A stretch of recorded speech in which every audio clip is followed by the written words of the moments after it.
दोस्तों, मैं हूँ आपका दोस्त इब्राहिम राजपूत। अपने सब दोस्तों से रिक्वेस्ट करता हूँ कि मेरे चैनल को सब्सक्राइब कर दें और बेल के आइकन को दबा दें ताकि मेरी हर आने वाली वीडियो आप तक पहुँचती रहे। ये मैं हूँ और ये है मेरे गांव की खूबसूरती।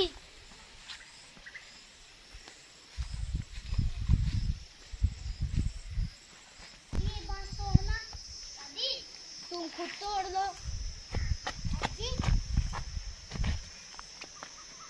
दोस्तों कितना प्यारा है, देखा मेरा गाँव।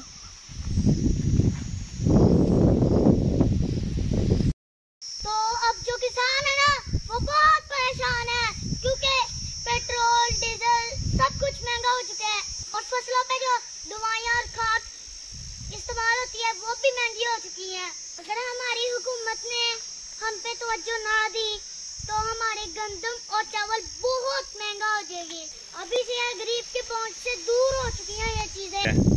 आप गंदम देख लें, 32-33 रुपए मन हो चुकी है और चावल जो है वो 9,000 रुपए मन हो चुके हैं।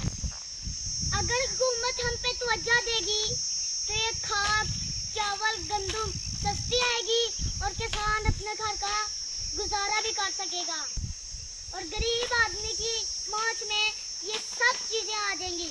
तो मेरे हुक्मरानों से एक दरख्वास्त है कि अपने मुल्क को ज़ाया न करें और ज़राअत के शोबे को तरक्की देने के लिए चीजें सस्ती करें जैसे खाद दवाई डीजल।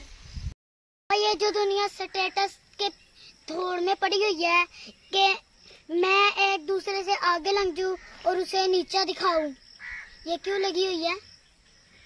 बेटा बस ये कह लें कि हमारी जो है ना गुमराही कह सकते हैं। और ये दुनिया का तमाम स्टेटस जो है ना, ये देखें ये कब्रिस्तान है। इसमें बड़े यानी कि मशहूर लोग, बड़े बड़े अमीर लोग, बड़े बड़े हस्तियां इस कब्रिस्तान में दफन है। तो जो स्टेटस है ना वो यहाँ पे आके ख़त्म हो जाता है। तो ये समझते नहीं हैं लोग कि हमने एक दिन मरना भी है और इस दुनिया से हमने जाना है। तो फिर भी एक दूसरे को नीचा दिखाने की दौड़ में लगे हुए हैं और एक दूसरे से आगे बढ़ने की दौड़ में लगे हुए हैं और एक दूसरे को नुकसान पहुंचाने की दौड़ में लगे हुए हैं कि दूसरे का नुकसान हो जाए और हमारा फ़ायदा हो जाए। और अगर कोई इंसान किसी को बेशक वो नुकसान ना भी पहुंचा रहा हो मगर उसको फिर भी लोग ज़ेर करने की दौड़ में लगे हुए हैं कि ये अच्छा यानी अच्छी ज़िंदगी क्यों बसर कर रहे हैं, ये अपनी ज़िंदगी में आसानियाँ इसकी जो आ रही हैं वो क्यों आ रही हैं।